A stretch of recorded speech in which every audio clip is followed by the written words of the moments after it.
Good afternoon. This is a Torah on Parashat Re'eh. This year, by the way, is the third is Erev Rosh Chodesh. Hello. This is the third, and the Haftarah is the third of the Parshas of Comfort, after Tisha B'Av. In any event, what I would like to do is Re'eh has an interesting start. What does Re'eh mean? Meaning, Isaiah, what does Re'eh mean?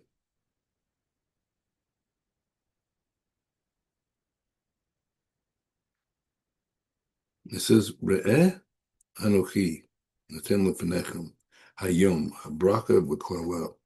You can see today that I'm placing before you both a blessing and a curse. And Moshe is then going to go on to say what the blessing and curse is. And that's how the parsha begins.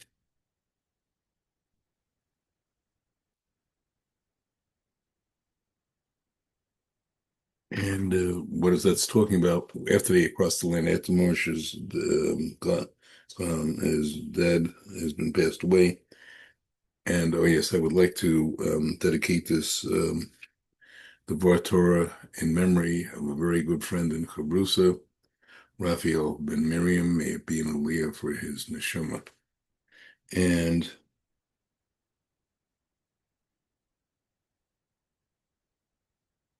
there's going to be on Mount Gezarim, Mount Ebal, they're going to be mentioning the blessings and curses of what will face Israel if we do the right things and if we don't do the right things. And he then warns that they must do away with all of the evil statues and other forms of avodah zorah, and you must destroy them. And saying you can no longer offer sacrifice in hills and other places. They all have to be brought to a place Hashem will choose, which ultimately was first Shiloh and after Yerushalayim. So all the tithes and taking Meiser and all the pledges, those have to be done in Jerusalem, challenged in Jerusalem. Afterwards, animals are going to be sacrificed once they eat meat. There's certain restrictions on it, but they can eat meat. And he then goes into a long piece on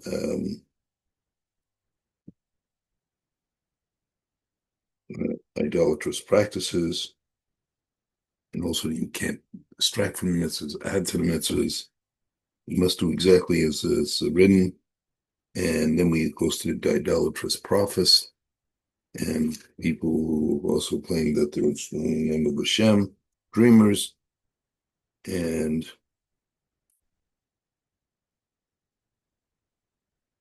he must be killed. And this is also applying to anybody within Bnei Israel says, let's worship this, let's worship this idolatrous God. And it's even if a whole city commits such a sin, this is a big world record, the whole city would have to be razed, everybody wiped out and everything razed to the ground.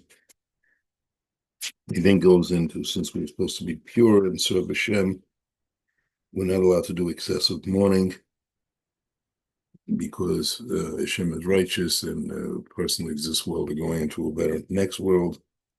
And then goes into a whole section of what animals are kosher and what animals are not kosher. And then it talks about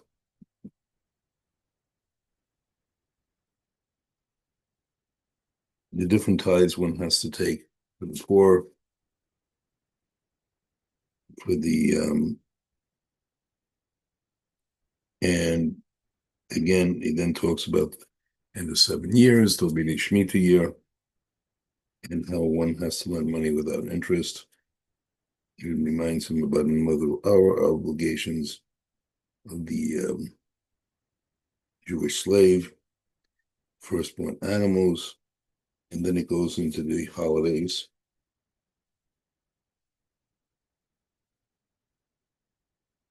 And completes, you should celebrate with Hashem, is the major festivals, and that's how it ends. So it's a dedication of being close to it. This part should really summarize, is a combination of being close to Hashem, following all of his mitzvahs, even if we don't understand the full reason for them. And one explanation, I'm going to give a few of the word Re'eh, seeing. Now, seeing can mean physical seeing, reading. However, as many of the commentaries give, there is a much deeper meaning that they see Hashem's greatness. They realize it's the next in this world, the next world, seeing the deeper meaning of Hashem's mitzvahs and how we can get closer to Hashem in all the ways listed in this parsha. And that is, and one can see that from all the places. I'd first like to briefly address the meaning of the word to see. Why does it say that? Why doesn't it use the word hear? Why does it use the word anachi, I, instead of I'm saying? Why does the usual word be ani? Why are we using this other word? And I'd like to give a couple of explanations of that based on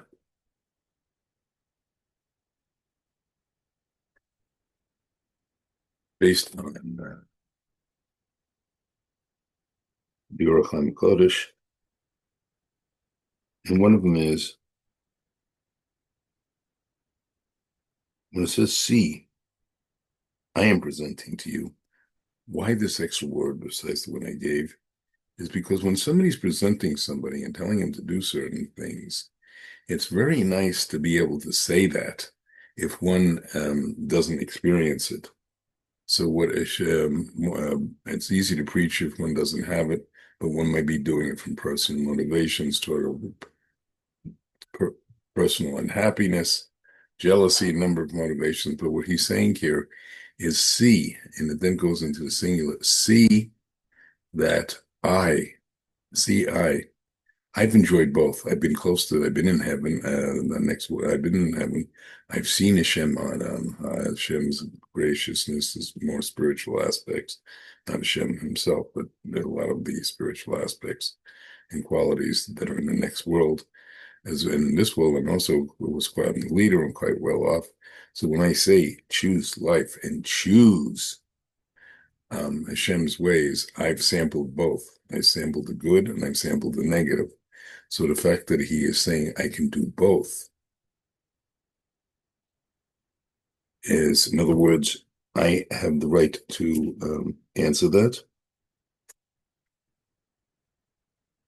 And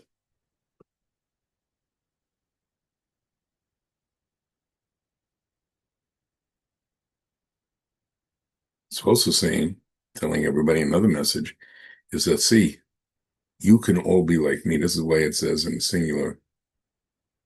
In other words, you all have the potential to be at a super, not a high level.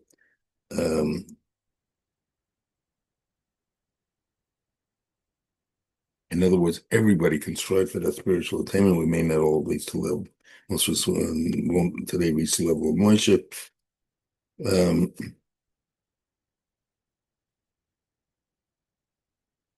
Another meaning, remez, allusion,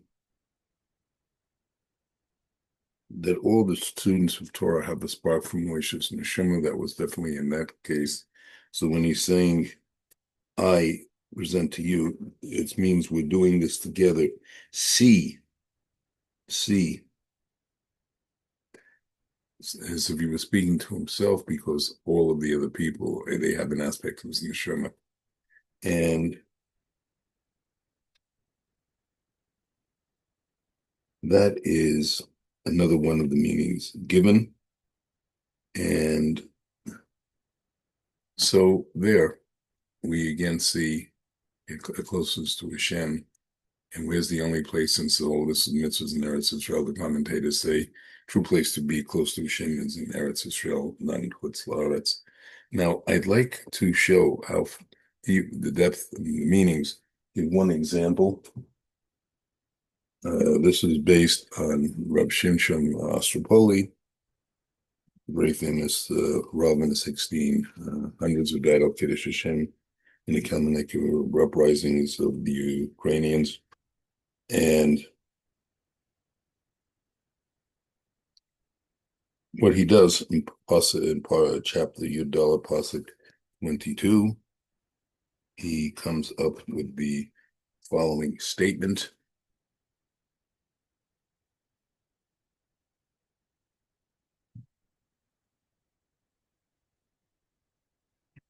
Find it.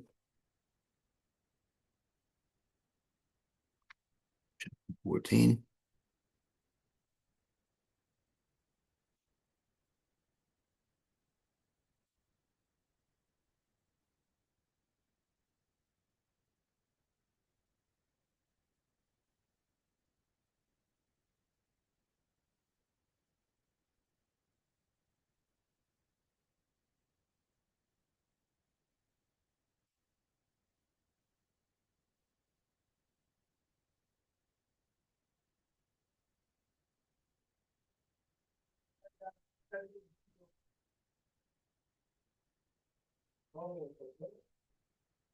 That you shall take the tithe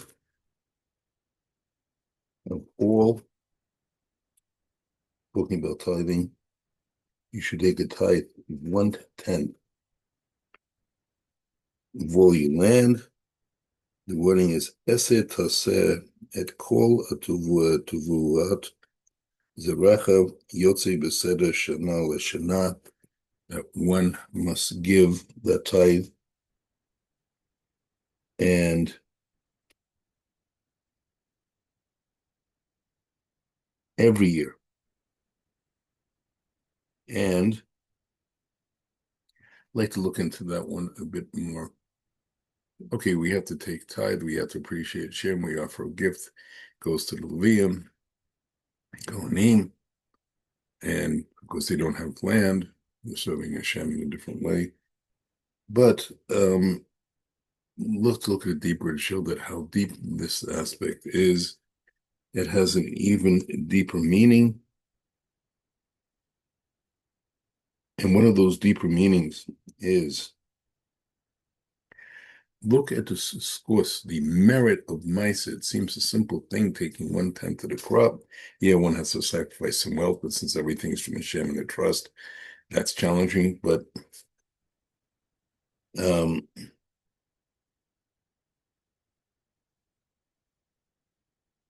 and what happens is, from all of that is going to be incredible reward, as he explains, from giving that,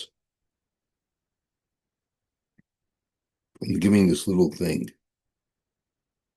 Going to be all kinds of bringing it to Hashem. It's going to be Gadol and Norah. It's going to give incredible returns.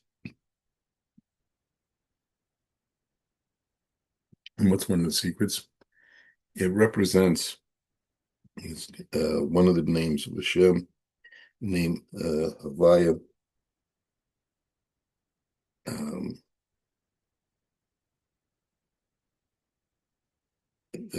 which is one way of understanding that. Depends how you spell out each of the individual Hebrew letters, and that has the gematria of Yirat Ba, Yud Reish Tav, Baruch Hu Hashem. That's gematria of Ethrog. Now, same gematria, which is going to be, excuse me, 610, and Ethrog well, even though we do it as a mitzvah, at the ancient days was also had a negative side. What was that negative side? That negative side was that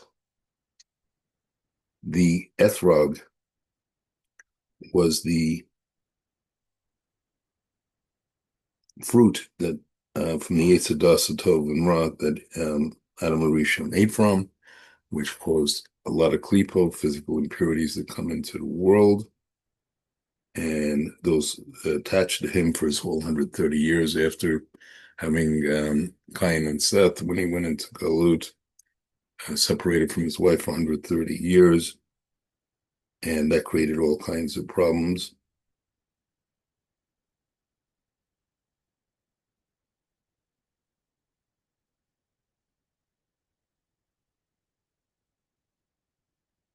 And so what is another meaning of it? Another meaning of it is that that name, the Rat, is to counter the Ethrog, to counter the evil influence.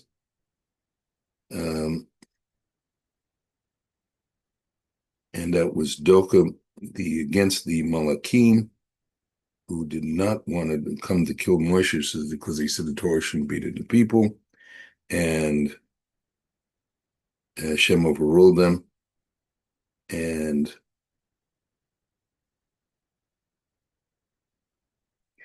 Yaakov, when he says when he's leaving, escaping from Esav, I'm going to give a tenth when I come back.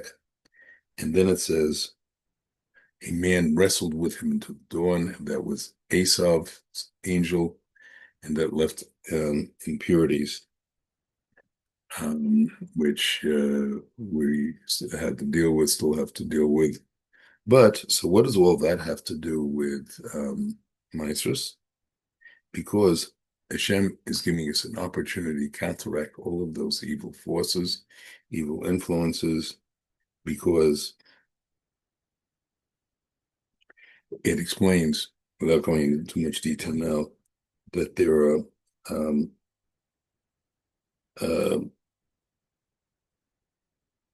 1,550 rakiyas, heavens, one of a better word, that mishpia braka tova, because of that meiser.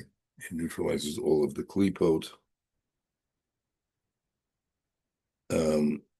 And we see, so what does that have to do with the pasuk of giving meisers? Because it says the words asher tasar.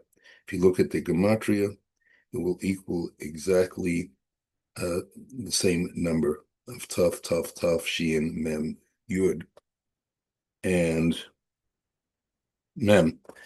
And we should learn from this that every mitzvah we do has untold impact. Once with this world, this is the unity is unified people.